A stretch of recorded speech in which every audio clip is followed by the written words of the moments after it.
Hi, I'm Marius from MWS Photography and welcome back to another episode of Digital Photography Today, the show where you will learn how to become the master of your camera. Now over the next 3 weeks we will talk about off-camera flash. And as you can see, I've got quite a lot of goodies here on the table. Now the first question you might ask is, what the hell is off-camera flash?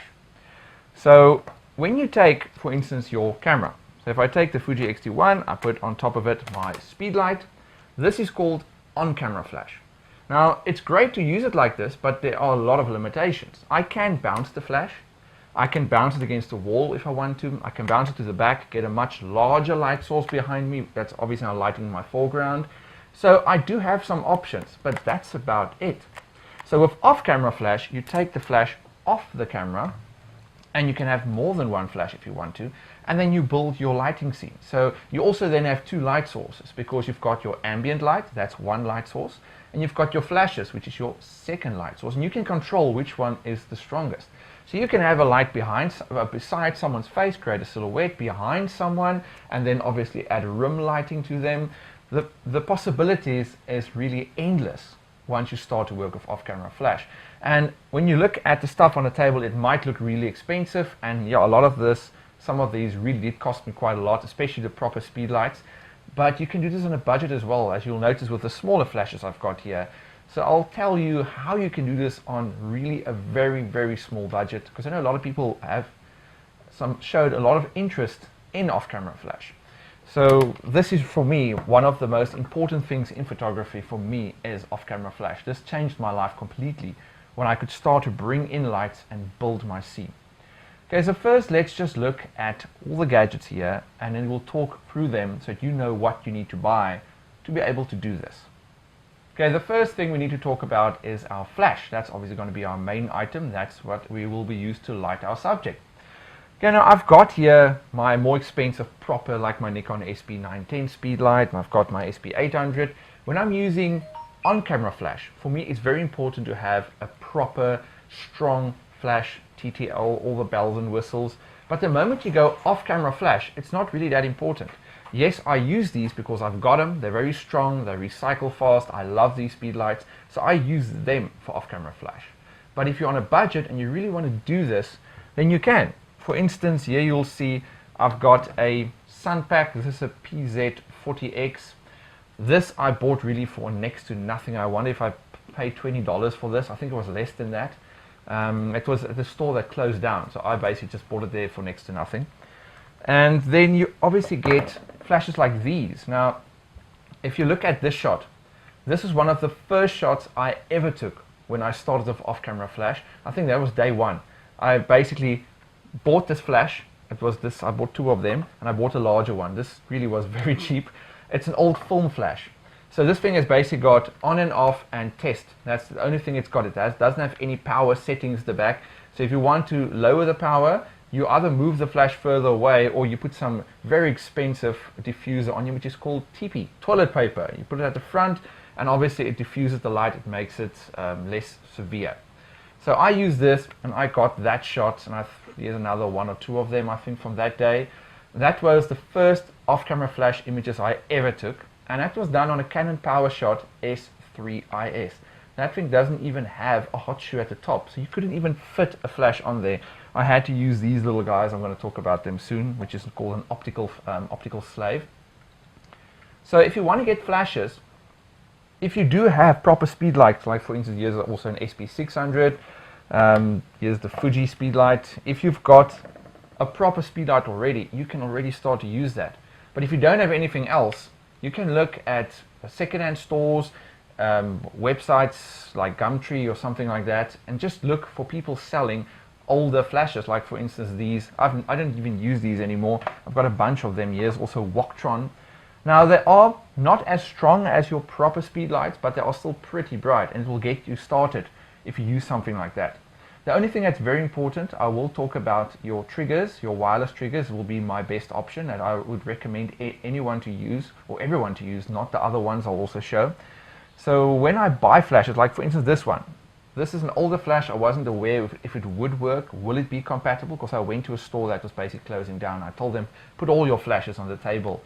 And I went through all of them, put batteries in, and did a test fire with the unit. For instance, on your wireless triggers, you've got a test button. So I press the test button. If the flash fires, I know this thing is compatible with my triggers. So I went through all their flashes, and I think just 1 or 2 of those flashes didn't work. All of the other flashes worked. And I bought everything that store had for really next to nothing. I think I paid less than $10 a flash. Some of them was like $5 a flash. So there are bargains out there. Just go look for them. But also make sure that they do work with your system. So first, I would say buy your wireless triggers, which you're going to talk about soon. First buy the wireless triggers, then go look for your flashes so you can test them. Otherwise you're going to buy stuff that you're never going to use again. So with the flashes, it's important that you can, if you buy something, have a power setting. For instance, on this one, which like I said was also very cheap, a sun pack flash, you do have a power setting on here. So you can go full power, which will be the full power of the flash. You've got half power, quarter power, 8th power, and 16th power. And your more expensive flashes can go to 128th power, and I think also 256 of its power. So having a flash that has that is also very cool. Like with the proper Nikon speed lights and Canon speed lights, you've got a lot of flexibility with the power levels. So that's nice to have. But if you don't have that, like I said, make it work. Do it yourself job on it, and just put some toilet paper over the thing and make it work. We're going to talk a lot about other do-it-yourself stuff in this episode as well. But you can start with flashes that people really want to throw away, because who wants this piece of crap, right? You want it, because you can take pictures, like I already showed you, with a very small tiny flash like that if you put your mind to it. Okay, so that is going to hydrate the throat again. It's winter here, so I want my coffee, a constant flow through the entire day. So these are the flashes. Next we're going to talk about batteries, which are very important. Okay, when it comes to batteries, it's really important that you use the correct type of batteries. Now here I've got 2 of the sets. You'll see I keep them in little battery boxes like this. You can buy these online on eBay for cheap. I don't want my batteries to mix together, because obviously they're not used the same amount. I haven't used the same amount of energy from them. So if you mix them together and you charge them, they basically go all weird, and at the end of the day you start to lose batteries. So always keep them together in a box, because a lot of the time you buy sets that are the same. Like for instance here I've got 2 of these that look exactly the same. It's exactly the same type of batteries. It's called Hanel, and they look like these. They are rechargeable batteries. And then I've got a bunch of different brands, but the 2 I use the most are Hanel, and then also I like these energizers. I find that they recycle pretty quickly, so I'm really impressed with these. They just don't have as much lasting power. I don't get as many shots from them as I get from my Hanels, but they recycle a lot quicker. So with these batteries, you can buy alkaline batteries that you can't recharge. But the very important thing is here is that you buy batteries that are very strong. You need potent batteries. You can't use these low-powered batteries that you put in your TV remote. The problem with those batteries is you'll notice those batteries last for years and years and years. I think I've got a remote here in front of the TV that's lasted for like 10 years already. On I think the DVD player or something. I think it's most probably like 10 years old. And that remote still works with the same battery. Now the problem with your flash is it doesn't need a little bit of power. Your remote uses only a little bit of energy, a little bit at a time. Your flash wants a lot of power, and it wants it now. So the moment normally when you fire flash, you'll hear that sound. Let's see if I can get it. Okay, this one's got batteries in. Like for instance, if I take the power of this thing, I'm going to make it nice and strong, say half power. You should be able on the mic here to hear that sound. It goes pew, pew, as the flash fires. And other flashes have got different sounds, like the SP800 is actually pretty loud. You can actually hear it recycle there. So if I take it to, this one is on 32nd power. Let's take this to also full power. Just hear the recycle on this thing. So you can hear that thing is now busy recharging again, and it uses a lot of energy very quickly. So if your battery isn't designed to do that, you'll find your flash recycles terribly slow. It'll take like 10-15 seconds to get the flash to actually have enough energy to fire the next shot, and the batteries will get very, very hot inside. And I don't know what's going to happen when they get that hot. I've never had that happen to me before. So just know, get proper batteries. Now the problem with your proper alkalines, they are very expensive. So I'd recommend rather spend that little bit more and buy rechargeable batteries with a proper charger. Don't buy weird no-name stuff. most of the time they won't charge your batteries properly. I'm using the charger, I think, for the Nels that work perfectly fine. And I've also got the Energizer charger, which came with the set. I bought the advanced something set. It tells you on the battery or on the thing how long it's going to take in hours. Even if there's a battery that's not working properly, it even flickers to tell me this battery is not working, replace this one. So you get really good chargers out there. And I think when it comes to batteries, buy proper batteries and buy proper charger. They're not that expensive, and it's a good investment. Once you've got it, trust me, it'll last you a lot longer than just buying continuously alkalines and alkaline batteries every time. Okay, so that is the batteries, and yes, I already mentioned that. Just want to say it again. I mark my sets. Like for instance, this is set B, this is set D. Here I've got set C. I think I've got to like G or H. I've got an entire stack for all the different flashes and LED lights and everything, and I keep them in that order. So as I use them, I work with the alphabet. So now I'm using A. Like for instance, the reason A is not in the stack is because A is most probably in the SB910. So I keep everything in order, so I know when I need to charge it, I just recharge it in that cycle again. And then I don't have any problems, my batteries don't give me any issues. You just need to maintain your batteries properly. Okay, now we've got our flash and batteries sorted. The next important step is how to make that connection between the camera and the flash when obviously those two are not connected to each other. Now, I went to my study and I got my old PowerShot S3IS. Now this thing I think I bought in 2006. This was the first digital camera that I ever bought. And it works, it takes about a few pictures and then the lens goes back in. So I keep it for memories. Now you'll notice this camera does not have a hot shoe at the top like the Fuji X-T1 here has. So the problem is you cannot connect these wireless transmitters to it. Now there are three methods that you can use to connect your camera and your flash together to do off-camera flash. The first is a cable. I don't touch cables, I don't like cables. They break, people trip over them, they trip your equipment over, so there is no way in hell I will ever connect a flash or a studio light with a cable. Okay, so the next two things you can do. The first thing is called an optical slave. Now this thing is a little bit loose in the front, I'm just going to use this one. Okay, so this is called an optical slave, and you'll see at the top it's got the hot shoe, and at the bottom it's got a little sensor. Now this is how I started with off-camera flash. So what I did was I bought, like I said, one of those little Amities. I put it in place there. Now the moment any flash goes off, and I mean any flash goes off, it triggers this one. So this little eye picks up any flashlight. Now the problem with this method, because these guys are actually not that expensive, they're pretty cheap, so if you want to start with them it's perfectly fine. You just need to know about the drawbacks of using these optical slaves. The problem is, first, if any flash goes off, it triggers the flash, which means if you are in a room and other people are shooting with little point and shoot cameras, every time someone's point and shoot flash goes off, your flash will also go off. So it's very frustrating. If you're playing around with this at home, it's perfectly fine, you can use this. The next problem that you will find that happens with these little tiny units is you don't want the flash to pre-flash. So when you use something like TTL, I'm not going to talk about the entire TTL process, you can go Google it, maybe in another video, but when your camera TTLs, it pre-fires. And also red eye reduction and all that, it doesn't just flash once and takes the picture. It flashes a few times and then it takes the picture. Now remember I said, the moment your flash fires, it triggers this unit. So the problem is your flash will fire, but when you look at the back of your screen, the flash hasn't fired because it will fire on the first flash it sees. Now because those pre-flash and the original flash, when you take the picture, you won't even notice your camera sometimes does it. Your normal TTL on your camera is so fast you don't even notice that your camera is actually firing a few times, not just once.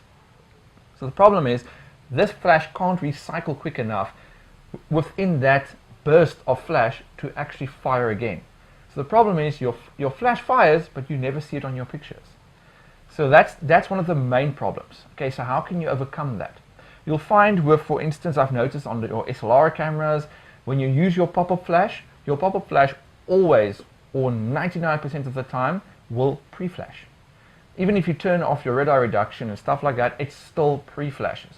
So that creates a very big problem. So the only thing you can do is you need to put a flash like this on top of the camera just to fire. Or if you're already using, say, a speed light, then just turn the speed light to manual power so that you know every time you fire the shot, it flashes only once.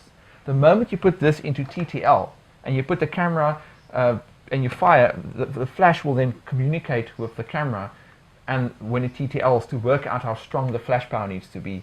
The problem is then it will confuse this small flash. So what you need to do is just put this in manual power and then choose something like 16th or 32nd of its power and just turn the flash to the back side of you. It just flashes behind you so that this flash doesn't interfere with this flash. It will only fire and this will see it, and then this flash will fire. Then you know it fires only once. This might sound very technical on this. So I'm guessing more people will use the wireless. I'm recommending the wireless system from those three, from the cable and the optical and the wireless system. I prefer to use wireless. So, or the radio frequency wireless things. So once you can do that, you're fine. So how did I get this camera to fire this flash when I took that first shot I showed you? Here it is again, my first off-camera test shot. How did I get these two to work when this flash will also obviously now shoot or pre-flash? So what I did was, when on this specific power shot, the moment you use manual mode, the flash only fires once. It's not TTLing or anything, it only fired once. So when that happened, this flash picked up every time. Now the problem was I didn't want this light to interfere. So if I was, for instance, taking a picture of someone and the model was here, I didn't want to focus like this and then this flash goes off and then that flash might be there or there and trigger, but obviously this light will also interfere with the shot. So what I did was I focused, and the moment the camera was happy, I put my hand right here and I pressed the shutter button. When that happened, this light fired into my hand. That light bounced back, but then these flashes saw that light and then triggered because of these optical slave. So it's a finicky method. What works very nice, if you've got a wireless system, like for instance the one I'm going to talk about next, like for instance this Cactus version 4 triggers. If you've got a system like that, now these guys are much cheaper than those radio frequency wireless units. What you can do is buy some of these, put these flashes on them, and then when you use the radio frequency, you basically just need one of these on a flash. So when this flash fires, it will obviously trigger all the other flashes which are connected with this. So if you're on a very tight budget, I would recommend then first buy one of these, because these things don't use multiple flashes. They only fire once. This is a transmitter, this is the receiver. So when this is on top of the camera, it fires, it triggers this one, and then this one, when it fires, will trigger all the rest of these. These are a lot cheaper than buying these receivers. So you can do that if you want to save money. Okay, so now let's talk about the unit that I prefer to use, which is the radio frequency units. Okay, the first one I've got here, I've got 3 sets that I use. The first one is called the Cactus version 4. Now I've had these for quite a long time. I'll say most probably since maybe 2009, 10. I'm guessing around there. So it's about like 5 years old. And they've been through some abuse. This one has fallen, I think, like 2 or 3 meters onto the ground, smashed open, and it's been sellotaped. I was like, sellotaped it, tested, oh, it's still working. And that was like 2 or 3 years ago. And the unit is still working. This is actually the one I put behind my studio light because it doesn't look that nice. I stick it behind my studio light. So in the studio, this is what I use to fire my studio lights. So what this does, you've got your transmitter. This goes on top of the camera like that. It's got a little antenna to give you some extra range. They fire through walls as well. So if you're inside the house and you want to have a flash outside and maybe fire through a window to get like a fake sunlight effect or something, you can do that. They work through walls as well. Obviously not walls that's like this solid concrete, but a normal wall like this, normal brick wall, is perfectly fine. And I have used that to sometimes get an effect like that. Then on your flash, now for instance, I take this SP800, I put it on top of this Cactus version 4, I turn it on, I'm going to turn the flash on, just going to take the power to maybe like 16th or something, it doesn't need to be as strong. I'm going to point it towards the camera won't really pick it up because the flash fires faster than the camera can actually pick up the detail. I'm going to take this off the camera. I want to show it's got a little test button at the top. So you'll see the flash is firing every time I press this button. It doesn't skip a beat. That's what I like about this Cactus version 4. It works perfectly fine. I have had systems that failed on me which misfired so much that I'm actually not getting any pictures. Out of 20 pictures, I'm getting 18 misfires and 2 actual shots. So when it comes to the wireless triggers, I find these worked really good. They're not that expensive. One word of warning though, I don't know why they don't like Canon that much, but I've had a lot of people come here for training to my studio where they were using Canon 5Ds and stuff. And on some of those 5Ds, not all of them, I don't know if it's different firmware releases or something, but on some of them, they really did not fire that well. They actually gave a lot of issues, and on others it worked fine again. On some of your, for instance, just to give an idea with these, if I put this trigger on a 430EX Canon speedlight, it fires only once and never again. You need to take it off the flash, put it back on, it fires again. So Canon flashes for some weird reason is very finicky. I don't really like Canon flashes that much anyway, but they are finicky. I tested the Cactus version 4 when I still had the Canon PowerShot SX50Hs, because I know a lot of people watching the show use the Canon PowerShot SX50. Now your camera does have the hot shoe at the top. These Cactus version 4s does not work on them. I tried them, they didn't work. Then I went and I took my wife's Blazio triggers, I think is the word that it's called, that I bought for her years ago, and that worked perfectly fine. So I don't know why they sometimes are incompatible with each other. I would actually recommend, if you want to do something like this, take your flash that you maybe already have, or when you buy your first flash, go to the camera store and test out the triggers you want to buy, just to make sure they're compatible. They most of the time work perfectly fine. I really don't have that many problems, but I have seen problems happen because of so many people coming here with their different camera systems, and then I do see some issues popping up. So I highly recommend these Cactus version 4s. They really have given me nothing but good service so far for all the years I've used them. And then you can have multiple of them if you want to. So you can have more, like here's another one and here's another one. So I can have 3 flashes firing every time I press this button. Now another important thing with using these radio frequency triggers is it has some dip switches here on the front of the unit. For instance, there's a 1, 2, 3, 4 and then an on at the top, and then I've got all of them set to on at the moment. Now say you're at a venue or wherever you are and someone else is doing something with radio frequency that's interfering with your units. You can change the channel on that, and then when that happens, that person's frequency won't interfere yours anymore. So if you've got 2 people, let's say for instance take 2 people live right next to each other, they both love photography, I highly doubt that will happen, they both love photography and they both have these systems. They can work on different channels and then they won't interfere with each other's units. So yes, I highly recommend these, love them. Then the next set is called the Cactus version 6s. Now these you'll notice are pretty large. They've got a nice stand, you can have the flash on as well, but these are way more advanced. These Cactus version 4s are basically, you'll see it's only got 1 pin there. It receives the signal from the camera that says fire the flash. So the moment you press the button, it just fires the flash. It doesn't do anything else. I actually like it that way. Then I know there's any software or settings on your units going haywire maybe. I have had something like that has happened to me on my Pocket Wizard system. That thing cost me a fortune. I loved it, it worked great, but sometimes it misfired, or not misfired, it just went haywire. The one time the thing fired full power and it didn't want to change the power settings. I had to hard reset that thing to get it to work again. And I actually had to take off those very expensive triggers and put on my Cactus version 4s. So my version 4s just fired the flash. So I couldn't set the powers anymore on my Nikon speedlights because I had the Pocket Wizard system for Nikon. I had to go to my flashes to change it there, but luckily I could still use it. So these smaller, cheaper systems really, they work very well for the price. Now the Cactus version 6s, these you can plug into your PC, you can do firmware updates. They are really nice. Now this is called a transceiver, where with the previous set, this was the transmitter because it transmits the signal, and this was the receiver because it receives the signal. With these, you'll notice I've got 3 of them and they all look exactly the same.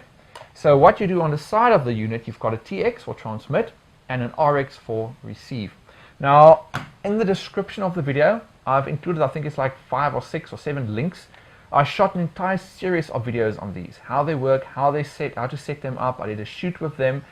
Go check out the videos, lot more detail on them in there. But what these units do that are so awesome is you can have different types of flashes. So for instance, I can have Canon, Nikon, Sunpack, all of those different brands of flashes, and I can control the power levels of them all wirelessly. So what happens is you've got a profile function on here, so I can say, okay, I want Nikon, and I choose, okay, give me, say, Nikon SP800, apply. Then the SP800 flash, which is on here, will give a test fire and tell you it's now been synced. Then I've got A, B, C, D on here. Those are my channels or my groups. And I can say, right, this I want to be on channel A. I might have another one. I can call this one also channel A. Now maybe these two I want to have running at half power. Then I can set that one on there to half power. And you'll see on the receiving unit, it's showing you how it's updating wirelessly everything that you're changing. So it's really awesome. I love these version 6s, especially if I'm doing something that's very big, or I've got a lot of lights powered up, and maybe I can't run to them every time to do the manual settings at the back to choose the power levels. I can do them on here on the Cactus V6s. Then recently, in the last few weeks, I've received these from Lightpix Labs in Hong Kong. They sent me these units to do a demo on them. And I've also released 3 videos on them. Just look how small they are. They are the world's smallest flash triggers. Okay, so you can see what they look like in my hand as well. They are really, really tiny. So they sent me these to check out, and I love them. Have a look at the 3 videos in the description, and I've also now put in there, so you can see what these guys can do. I've also got a shoot where I show you how I did a picture of peppers, where I changed the background and the shot and everything with these units. Again, simplicity. I love simplicity. It's only, again, got one pin at the bottom. So the moment, and this is specifically for smaller cameras. So for my Fuji X-T1, this is now perfect. It will now just send a signal from the camera to the receiver. That's my transmitter, and this is my receiver. And the moment if I fire here, it sends a signal to this one. Basic, it doesn't need to do anything else. The range of this one is just a little bit shorter, but I think that's due to the size. Because obviously if you open these units up, you'll see on the inside there are antennas in there, because it's radio frequency. This thing is so small. I don't know what size antenna they put in this thing, but it's really tiny. But for me, having this in my camera bag at a size, I think this now on their website, they just started selling these.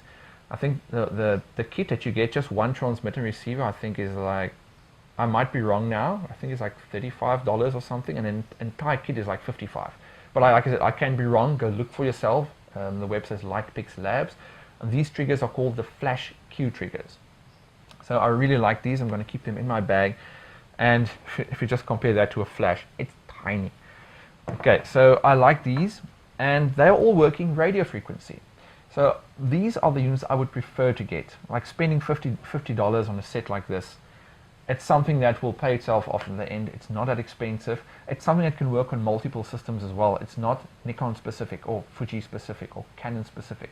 It's only got one firing pin at the bottom that's getting the voltage to tell the thing fire, fire. So you can use it. I can have that on the Fuji. I can put it on my Nikon SLR camera, and it'll still fire perfectly fine. Okay, so those are the triggers in next week's episode, which is a very important episode. I'm going to talk about your camera settings, the do's and don'ts of off-camera flash, because there are some stuff that you're going to do in the beginning when you're playing around, and you're going to make mistakes, and you're going to want to wonder why this is happening. And it's going to happen on all these triggers, actually, on your little optical slave as well as on your wireless units. So I'm going to talk about those in the next episode. So the next thing we need is our stands. Okay, the next thing you will need is your light stands. Now you might already have these, and these are called voice activated light stands. That's when you say, hey Pete, come here quickly. Hey Sarah, just hold this for me quickly here. Hold a little bit higher, a little bit lower. Just quickly hold this umbrella for me here as well, please. Okay, so you might already have those. I don't want to do it that way. I want to have my lights on light stands. Okay, so this specific one is very light duty. It's not expensive. So I usually take 3 or 4 of these with me in the back of my car when I go for a shoot or something, because they are very small. You'll notice when I open them up at the bottom, they don't take a lot of space. So if I'm in a room or a venue that doesn't have a lot of space for me to work, these do not take that much space. The ones I'm using in my studio, the legs are thicker than this thing right here, and they are heavy.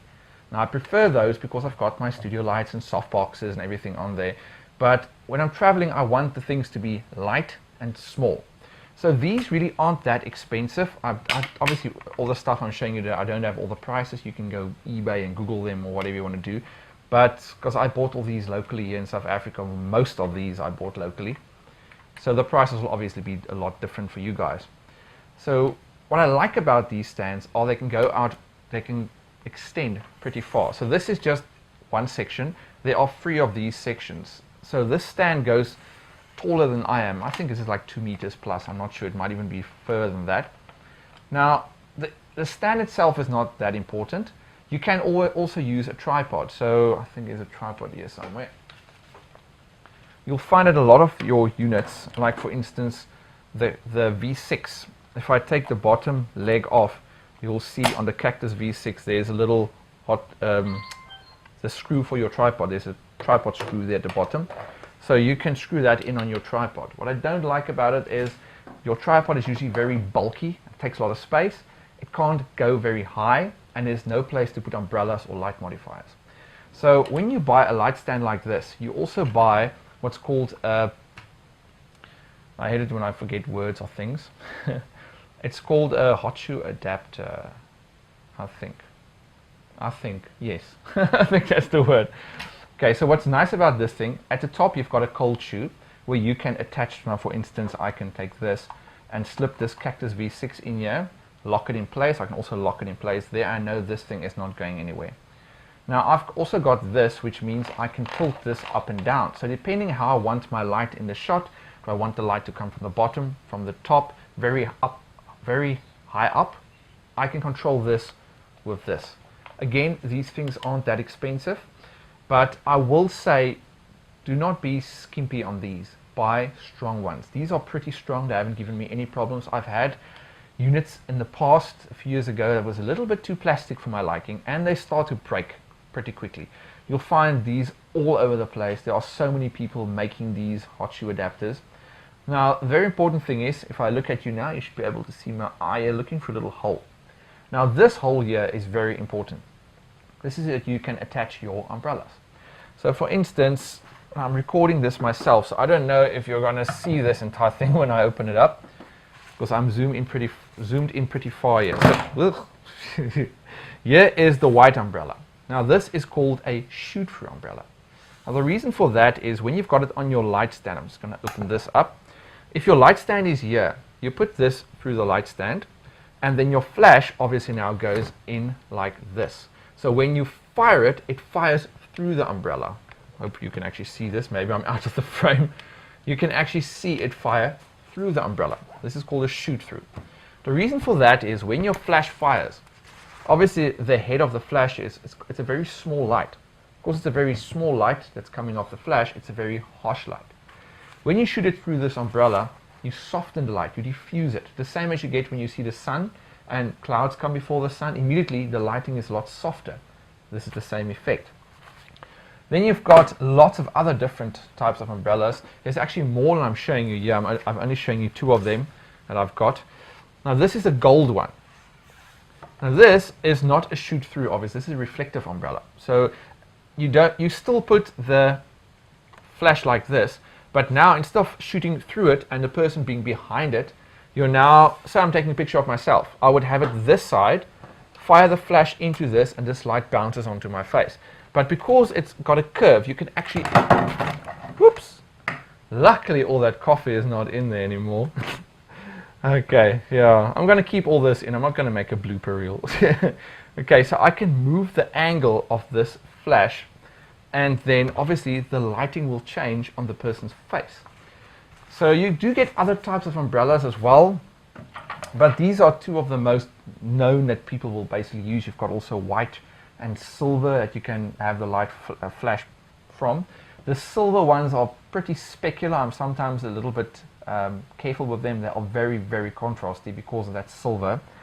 So I mostly use those shoot-throughs if I'm not in the studio where I've got my soft boxes to get softer light. And then when I want light from different angles, I will then use this reflective ones, the gold and the silver and stuff like that. Okay, the last thing we need to look at is our light modifiers. Now we've already just covered two of them with those two umbrellas, but those are more the umbrella connected to the light stand. The next thing is your attachments you can actually put on top of your flash. Now a lot of these stuff you can actually make yourself. The first thing I'm going to show you is I've got this strap. Now just to give you an idea, this is just Velcro, and this is the Honel Photo Professional. This actually cost money because this is now a pro strap, right? That's how they market it. So you can make your own Velcro, and then here I've got as well the Honel Photo. I've got different sets of these color gels, and these I use for effects. I love to use them, but guess what? You can buy cellophane at an arts and crafts store and make your own. This is just color, and then obviously it's got a little strap, little Velcro strap here. You can just attach it there and there. Now, a thing that's very important is to not have it too close to the flash. These are pretty strong filters. Obviously, the ones you're going to buy are pretty strong, but the cheaper ones you're going to make out of cellophane, hold it in front of the flash, fire it a few times at full power, and you're going to see it's going to melt that entire piece of cellophane. This thing gets that hot. So you'll notice if I fire the flash now, you should be able, especially on the table here, to see a pink color cast. And if I want to change that, then I just add a different one. So for instance, here is that the one I just used was Follies pink, and here I've got bright red. And I've got some other sets as well I bought from China that has different colors and stuff. It was really cheap. So there we've got red. So this now you can either use as a backlight, maybe light someone from behind and get those nice color effect here on the hair to add more drama to the shot. You can also use this to create a background, like I showed in the flash cue video with the peppers. You can see I used a setup like this to create my background. So this cheap, you can make it yourself. Then there are tons of other stuff. You'll find you've got snoots and grid spots, honeycomb grids, lots of stuff that I use in the studio that I actually bought. Most of it I bought. I don't really have that much stuff I made, but you can make it. The only reason I've got the bought ones is you go to a client, you don't want the thing to look like you made it yourself. Okay, so here is just a normal piece of cardboard. I had a black one, I just don't know where it is now. So a snoot, what a snoot does, it takes the light and it focuses on one smaller area. So you can use that as a hair light or kicker light, and you can also use that to highlight something in a shot that you maybe want to have very bright. So what I do is I can take this. Now you can take some tinfoil, put it on the inside, and then just fold it over. And this cardboard is actually a little bit too small. I actually wanted to make like a tube, but we're almost getting there. I'm not trying to make something I'm going to throw this piece of cardboard away. Now, most probably you're not going to see this work now, but the light is just flashing on that one little flash in the foreground. There it's flashing on those batteries. I don't know if you can see this on the video. There I'm flashing it on the mug. And you'll see I'm only flashing it on that section of the mug. If I take this away, I'm flashing it over everything. This is a piece of cardboard. If you go buy a snoot, you're going to see they are pretty expensive. Okay, so lots of goodies you can make at home and create some awesome stuff with. This is something I also use a lot. This is called a grid, a honeycomb grid. And this also works with the strap. So you put the strap on the flash like this.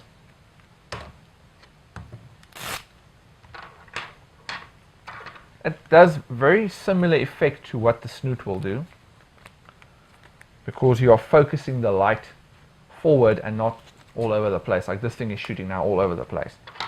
So you'll see when I fire this now, the light is also just in that corner. If I fire it there, you'll see we can see a little bit more light spillage to the side, but it's focused in that section right there. So that's also why I use these to sometimes I think the word I want to use is to not have lights touch each other. So I might have a light source here, but I want to have a light source from that angle, but it mustn't spill over to this light in this corner. So then I'll use stuff like this. You can use straws. I've seen people make this out of straws. and then they stack it and they put cardboard around it, puts Velcro over it, boom, they've got their own grid spots. So a lot of stuff you can make yourself, and it's crazy how your shot can change by just changing your light. Remember, photography is all about light. So the moment you can start to bend that light and diffuse it and make it harder and use color gels and just start to change that light source, you immediately have got something else. So if two people stand next to each other, one guy is just shooting, there's something, here's a picture, and you come and you build that shot, those are two completely different pictures. And which one do you think will really be the best? Obviously the shot that's been created by adding all those extra elements. So that's all for this week's episode. If I look at how much I've talked so far, this was a lengthy one. So in next week's episode, we are going to talk about the camera settings, what you must and must not do. We're going to talk about sync speed, how to control ambient light and flashlight to put it together, and just lots of stuff that you need to know about getting the settings right. And then in the last video, the third video, we're going to do a shoot. I'm going to do a self-portrait. So I'm going to take a picture of myself and I'm going to play with all these toys and I'm going to show you how I create that image. So if you haven't yet subscribed, you know what to do. There's some open space right there. Click that subscribe button and get all these awesome episodes as they come out. And I'll see you again next week. Bye.